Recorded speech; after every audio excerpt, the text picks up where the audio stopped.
नमस्कार दोस्तों, नया नजरिया के इस प्लेटफॉर्म पर आपका स्वागत है। ये वो प्लेटफॉर्म है जहां पर हम अपना चश्मा बदलते हैं और जिंदगी को देखने का पूरा रुख बदल जाता है। यहाँ पर हम जिंदगी की बारीकियों को सीखते हैं, क्योंकि बहुत सारे केसेस में ऐसे होता है कि जिंदगी जिस रवानगी पे चल रही है हमें लगता है कि ऐसे ही चलती रहेगी, इसमें बदलाव की क्या आवश्यकता है। आवश्यकता तो है, पर बदलाव लाएंगे कैसे। तो जैसा चल रहा है वैसे चलने दो। बच्चा सुन नहीं रहा है तो ऐसे ही चलने दो। हस्बैंड के साथ जम नहीं रही है तो ऐसे ही चलने दो। मॉम इन लॉ के साथ चैलेंजेस आ रहे हैं तो ये भी ऐसे ही चलने दो। सेहत जाने कहीं की कहीं जा रही है तो इसमें भी बदलाव की क्या आवश्यकता है। भैया मेहनत करनी पड़ेगी उसके लिए। कहते हैं ना, हार्ड वर्क करना पड़ेगा। हार्ड वर्क की जगह अगर हार्ड वर्क करना शुरू कर दीजिए तो वैसे ही सब कुछ बदल जाएगा। वास्तव में हम बदलाव इसलिए भी नहीं चाहते क्योंकि वो मेहनत मांगता है, वो आपसे आपका कर्म मांगता है, वो आपसे आपका समय मांगता है, आपसे आपकी एनर्जी मांगता है। तो इसलिए आप एक ही लाइन में हर समस्या को निपटा देते हैं। जी, किस्मत में यही लिखा हुआ था।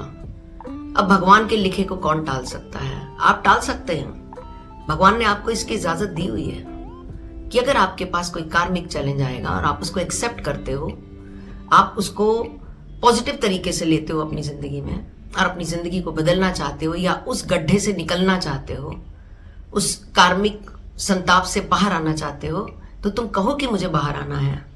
तुम कहो कि मैं सरेंडर करता हूं। तुम कहो कि मुझे ऐसी जिंदगी नहीं चाहिए।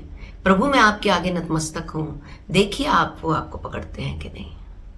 पर वो आपको तभी पकड़ेंगे जब आप बार बार ये कहना छोड़ेंगे कि अब तो जिंदगी ऐसे ही चलेगी, पता नहीं कौन से पापों की सजा मिल रही है।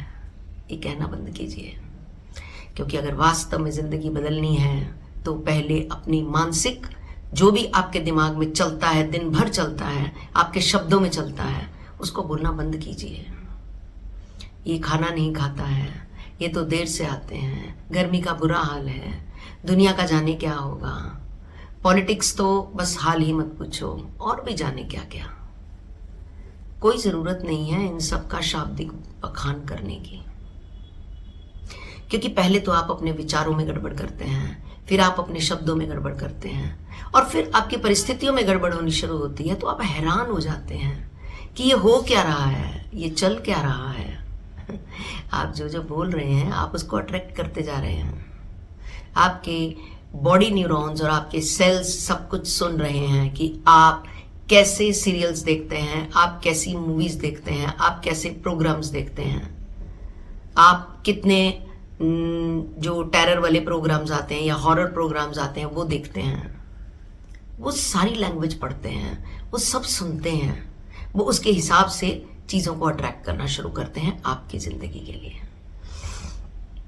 बातें छोटी छोटी हैं, मुद्दे बड़े बड़े बन जाते हैं। हमें लगता है कि इनसे कुछ नहीं होता। इस टाइप के झगड़ालू सीरियल्स देखने से क्या दिखाते हैं, उनमें पारिवारिक कलेश दिखाते हैं, एक दूसरे के लिए जेलसी दिखाते हैं, संताप दिखाते हैं, अलग अलग तरह की मिस्ट्रीज क्रिएट करते हैं, या फिर प्लानिंग ही करते रहते हैं कि कैसे इसे घर से निकाला जाए, कैसे इसे तोड़ा जाए, कैसे इसे मरोड़ा जाए। और क्या देते हैं ये आपको। उसमें कहाँ ज्ञान होता है, उसमें कहाँ जिंदगी जीने की एक पॉजिटिव नॉलेज होती है। कुछ भी नहीं होता। एक एंटरटेनमेंट होता है जिसको अगर आपने दिल पे ले लिया तो आप उसे अट्रैक्ट कर लेंगे। तो क्या आप उसे अट्रैक्ट करना चाहते हैं? ये तो आपका डिसीजन है, आपकी जिंदगी है, आपकी चॉइस है। बिकॉज सिंपल सी बात है, हैप्पीनेस इज अ चॉइस। खुशी एक चॉइस है। अगर आप अपनी जिंदगी को इस तरह ढालेंगे तो ये आपकी हो जाएगी, नहीं तो फिर आप सदैव चिंतन में रहेंगे। तो चलिए, अगर आप नया नजरिया पर पहली बार आए हैं तो चैनल को सब्सक्राइब कर लीजिए, और अगर आप इस फैमिली से जुड़े हुए हैं तो इसको शेयर कीजिए और लाइक कीजिए। आपकी जिंदगी अगर इतनी सी भी बदलती है तो बहुत सारे लोगों की जिंदगी बदलनी चाहिए। दिल में भावना अच्छी रखेंगे तो जीवन में सब अच्छा अच्छा होगा। नया नजरिया की तरफ से बहुत बहुत नमस्कार। खुश रहिए, मुस्कुराते रहिए, अपनी चंचलता मत छोड़िए, क्योंकि जितने चंचल रहेंगे, जितने मस्त रहेंगे, उतना ही जिंदगी का उन्माद बढ़ता है और जीवन की खुशियां आपके और करीब आती हैं। याद रखिएगा, हैप्पीनेस इज अ चॉइस।